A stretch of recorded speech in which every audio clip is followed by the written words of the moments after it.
Hello. Limits are traditionally the first calculus concept that you encounter in a standard calculus class or calculus textbook.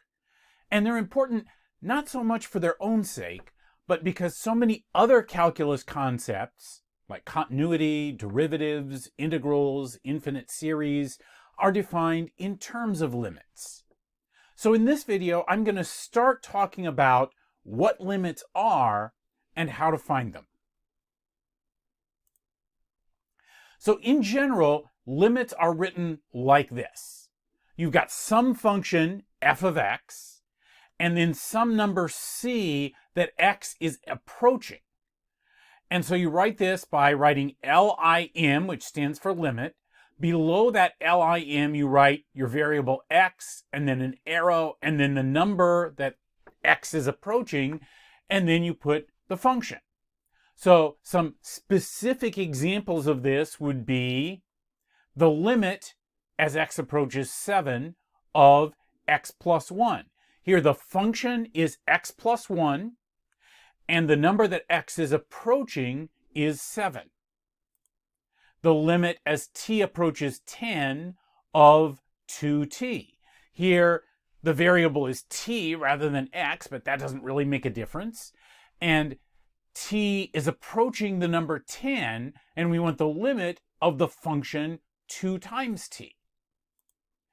And here we have the limit as x approaches 3 of the function 2x squared minus 7x plus 3 over x minus 3. So in just a minute here, I'll tell you what all these limits are. But first, what does this mean? It means what is the value of that function f of x close to when x is close to that number c. So for example, for the limit as x approaches 7 of x plus 1, we're asking, okay, if x is close to 7, what is x plus 1 close to? Well, it would be close to 7 plus 1, which is 8. So the limit of x plus 1 as x approaches 7 is 8. What about the next one? If t is close to 10, what is 2 times t close to?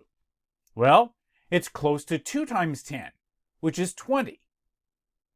Now, so far from these first couple examples, it doesn't look like there's really all that much to limits. Looks like we're just plugging in a number and seeing what we get. But now look at this third example. Here we're saying, what happens to this function when x is close to 3? Well, the numerator is close to 2 times 3 squared minus 7 times 3 plus 3. That would be 2 times 9, or 18, minus 21 plus 3, which would be 0. And the denominator would be close to 3 minus 3, which is also 0. And you can't divide by 0.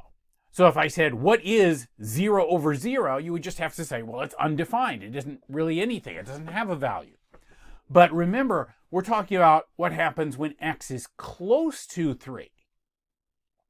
So as long as x is only close to 3, that numerator is only close to 0. And that denominator is only close to 0. And what happens when you take a number that's close to 0 and divide it by another number that's close to 0? Well, that depends on what the numbers are. If you took a number that was really close to 0 and divided by that exact same number, you would get 1. But if you took a number that was close to 0 and divided by a different number that was also close to 0, you could get something else, something completely different. So we still have to figure out what this limit is. Now, let's take this function and look at a graph. You can pull out a graphing calculator or a graphing app or something like that and ask it to draw you the graph of this function. And if you do, you get something that looks something like this. In this case, it looks like a straight line. And just from looking at this, it doesn't look like there's something weird going on at 3. In fact, it looks like there's a point on the graph where x is 3 and y is 5. So just going by the graph, it looks like when x is 3, y, that is the value of f of x, ought to be 5. But this function is undefined when x is 3. Remember, we tried seeing what happened when x was 3, and we got a 0 in the denominator, and the function was undefined at that point. So what's going on? Well, what's really going on is that this graph has a missing point. There isn't really a point on the graph with an x-coordinate of exactly 3 because the function's undefined then. But all the other points on the graph are there. There are points on the graph where x is every other number besides 3, including the numbers that are really, really close to 3, like 2.9 or 3.1. So I could evaluate this function when x is 2.9, and if I do, I get 4.8. So there is a point on the graph where x is 2.9 and y is 4.8. I could plug in a number that was a little bit bigger than 3. See what happens when x is 3.1. And then I get a value of 5.2. So there is a point on the graph where x is 3.1 and y is 5.2. And I could zoom in even more, and I would never see a point right there exactly at 3, but I would see all those other points nearby, and points where x is close to 3 have y coordinates that are close to 5. So you could keep on plugging in numbers that are closer and closer to 3, either a little bit less than 3, like 2.99 or 2.999, or numbers that are a little bit bigger than 3, like 3.01 or 3.001, and you would get values that are close to 5, either just a little bit smaller than 5 or just a little bit bigger than 5. So based on that, we would say that the limit as x approaches 3 is 5.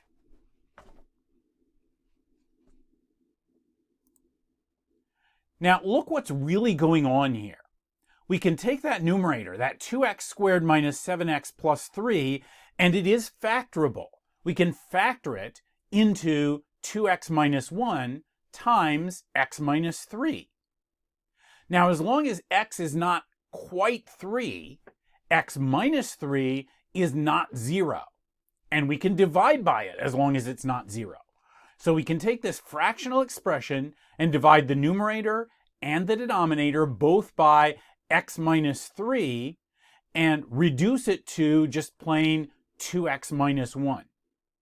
So the function that we started with, 2x squared minus 7x plus 3 over x minus 3, is equal to, that is, it gives us the exact same thing as the function 2x minus 1 for all x other than 3.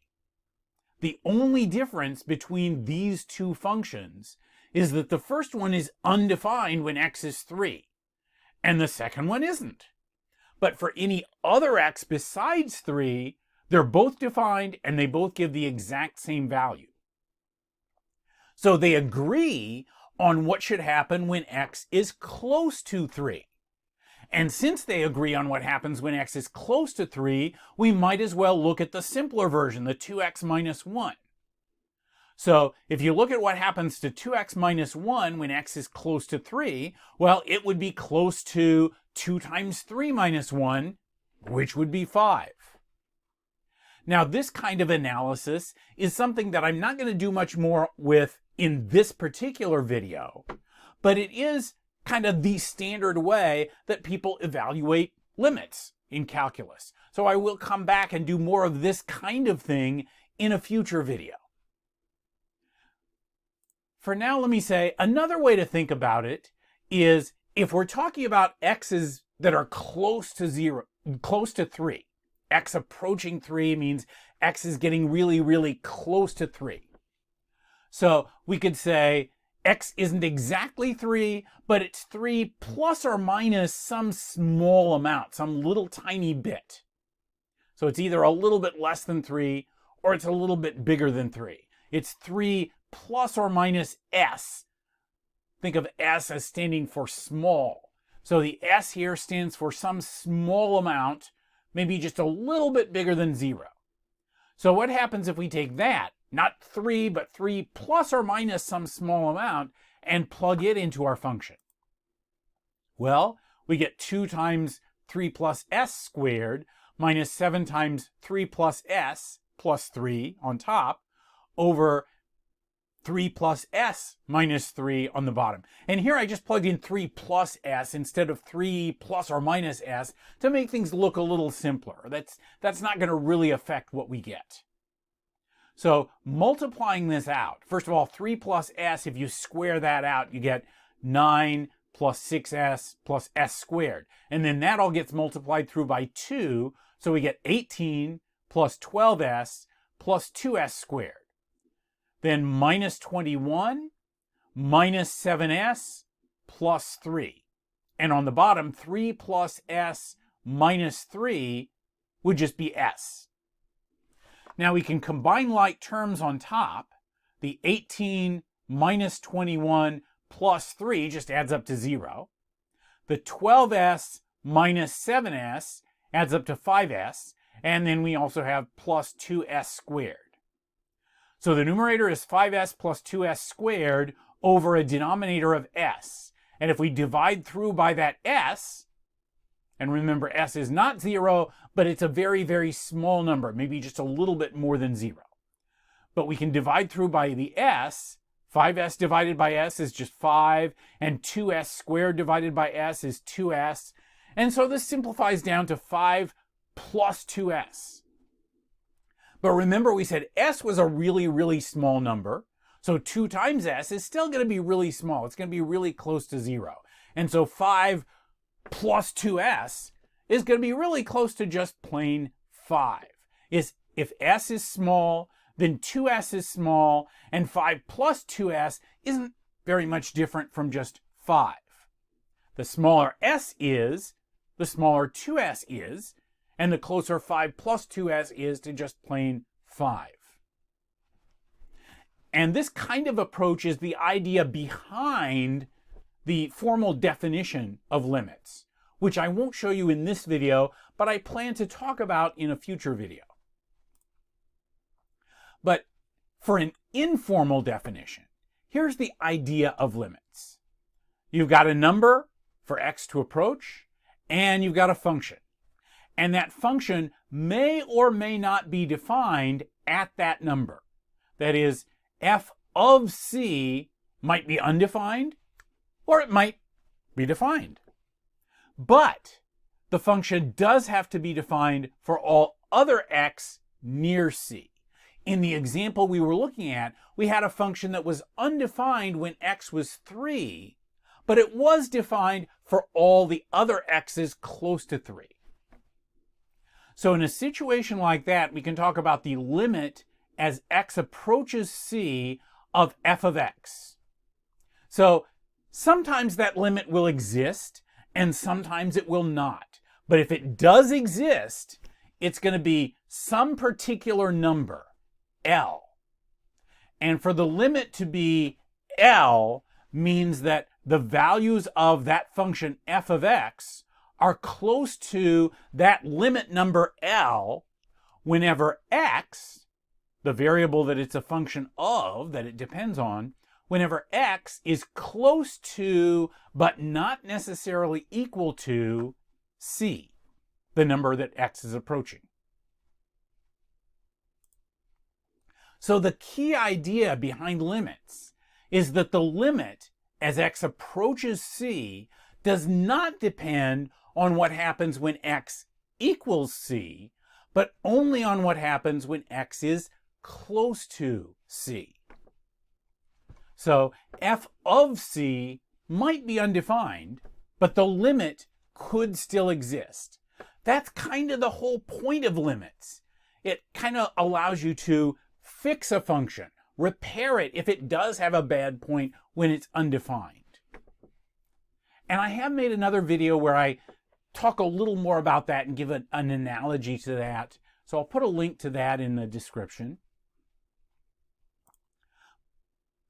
But that means that you could have a function where f of 2 is 3, or that same function, but this time f of 2 is undefined. There's a missing point where x should be 2, but all the other points are still the same.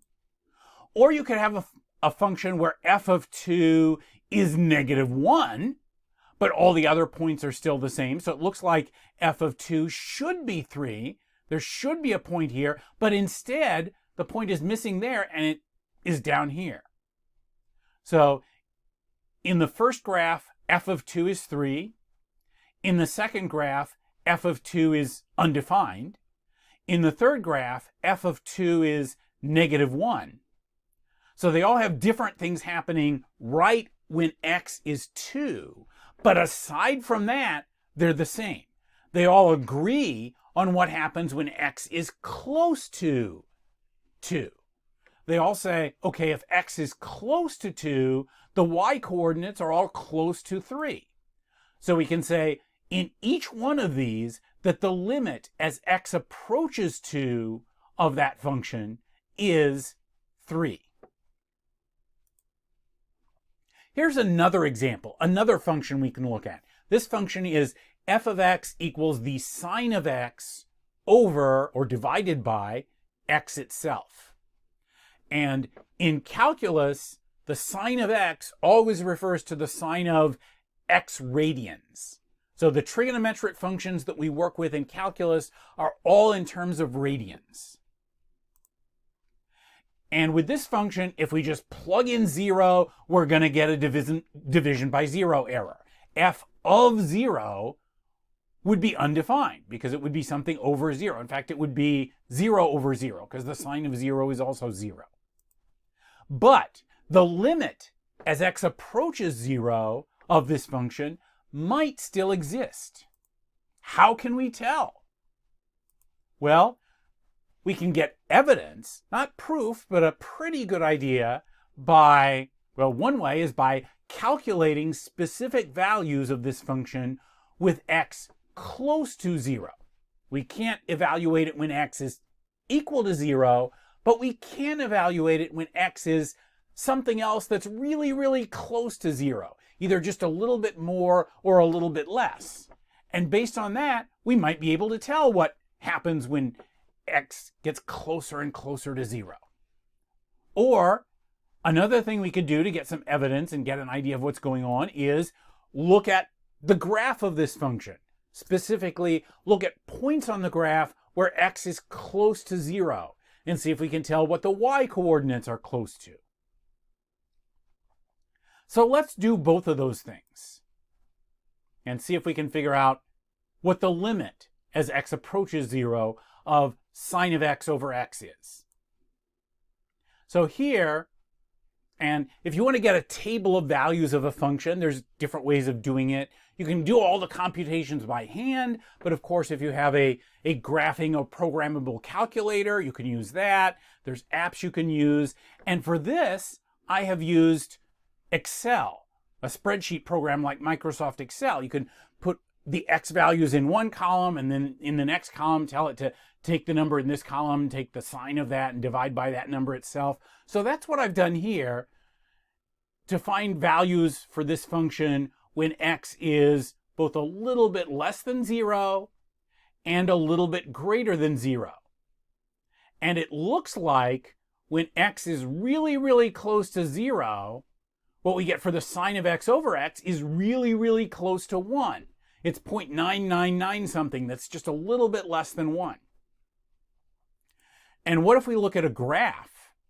Well, the graph of the function sine x over x looks like this. And it looks like there is, or at least should be, a point on the graph where x is 0 and y is 1.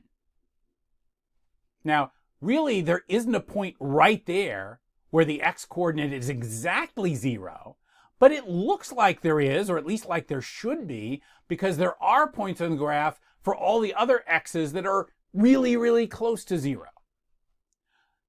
So from both of those things, I would say that the limit is 1. Now I said this was just evidence, not proof. Why does this not prove that the limit is 1? Well, two reasons.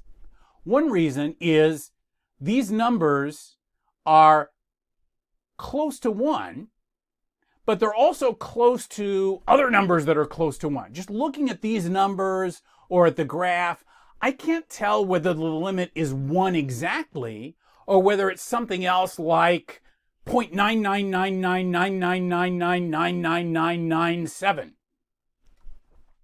I mean, these values and these y coordinates are all getting really close to 1, but they're also all getting really close to the number 0.9999999999997 and other numbers like that.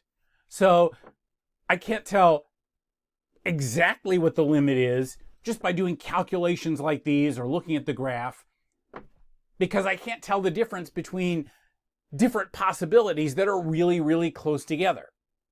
My bet would be that it's 1 because 1 is such a nice number, and that other thing I said was really weird and kind of random, but we don't know for sure.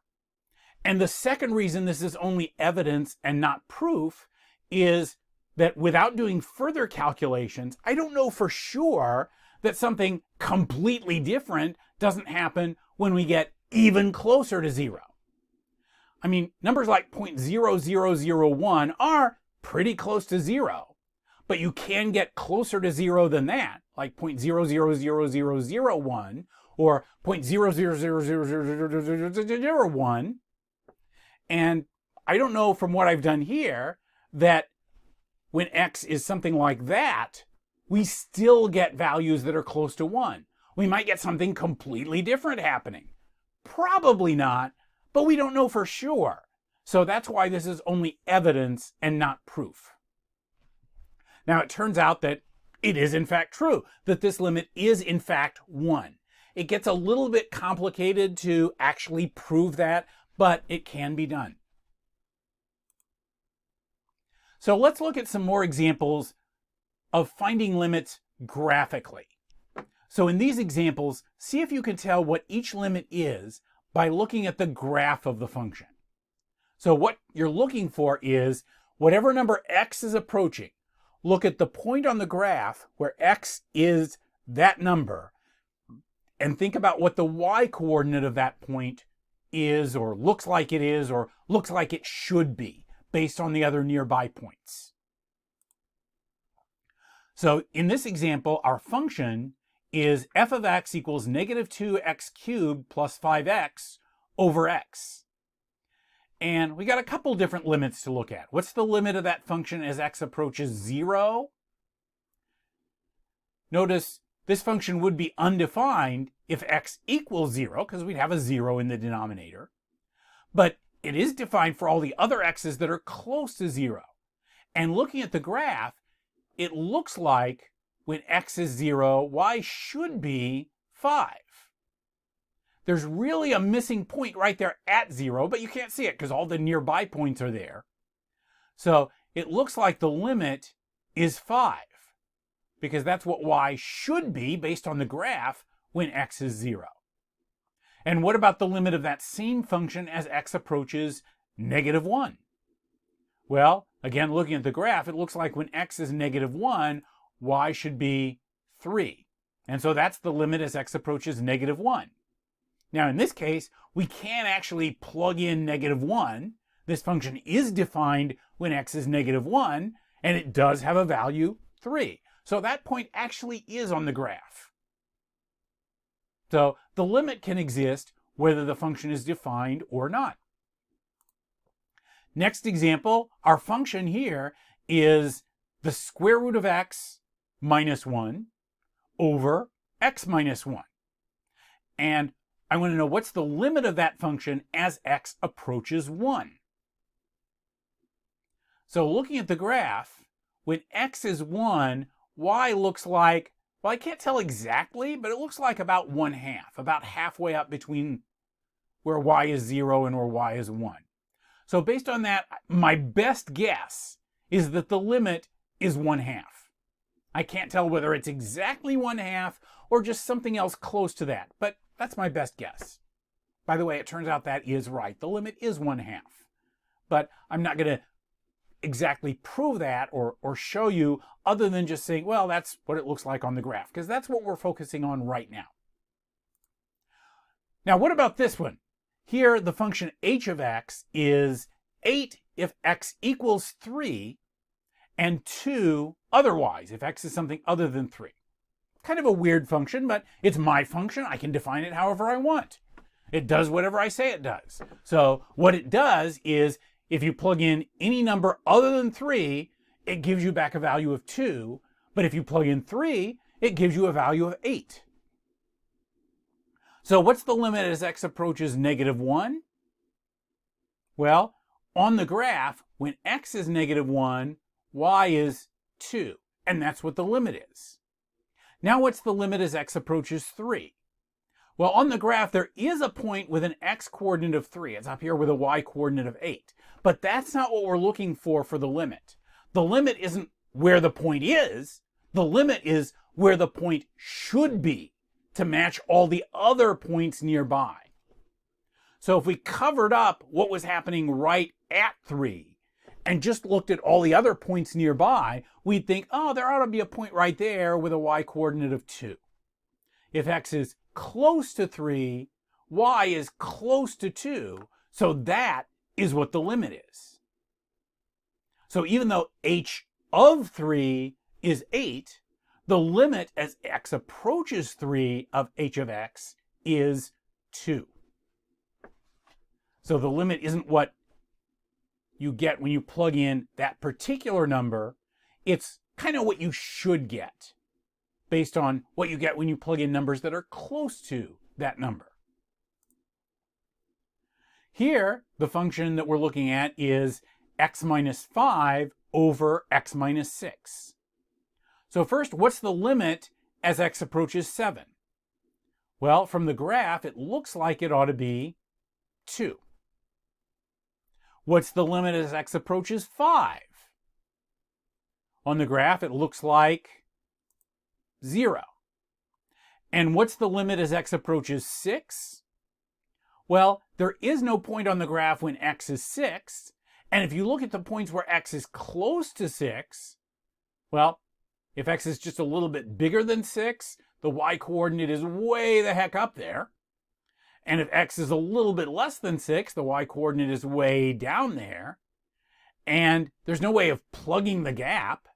There's no point that we could put at 6 that would match up with all the other points nearby. So in this case, that limit as x approaches 6 just does not exist. There is no particular number that f of x is always close to whenever x is close to 6. And that can happen. If the graph, instead of being close to some particular level, goes way up or way down, then the limit doesn't exist.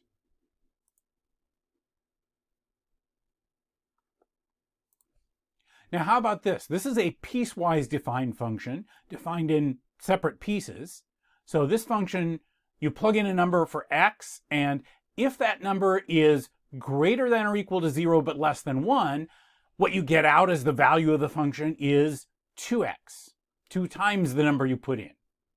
If the number you put in for x is greater than or equal to 1 but less than 5, then what you get out is that number plus 1. And if the number you put in for x is greater than or equal to 5, then what you get out is just 4.